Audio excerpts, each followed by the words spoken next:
അധ്യായം 113 അൽ ഫലഖ്. മക്കയിൽ അവതരിച്ചത്. ഫലഖ് എന്നാൽ പുലരി അഥവാ പ്രഭാതം എന്നാണർത്ഥം. പുലരിയുടെ രക്ഷിതാവായ അള്ളാഹുവോട് ശരണം തേടാൻ പഠിപ്പിച്ചിട്ടുള്ളതുകൊണ്ടാണ് ഈ അധ്യായത്തിന് ഇപ്രകാരം പേർ നൽകപ്പെട്ടത്. ബിസ്മില്ലാഹിർ റഹ്മാനിർ റഹീം. ഖുൽ അഊദു ബിറബ്ബിൽ ഫലഖ്.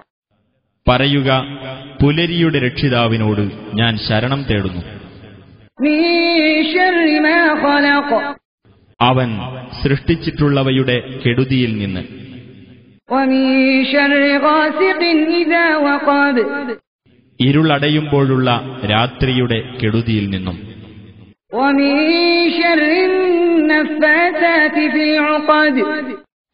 കെട്ടുകളിൽ ഊതുന്ന സ്ത്രീകളുടെ കെടുതിയിൽ നിന്നും. വമിൻ ശർരി ഹാസിദിൻ ഇദാ ഹസദ്. അസൂയാലു അസൂയപ്പെടുമ്പോൾ അവന്റെ കെടുതിയിൽ നിന്നും.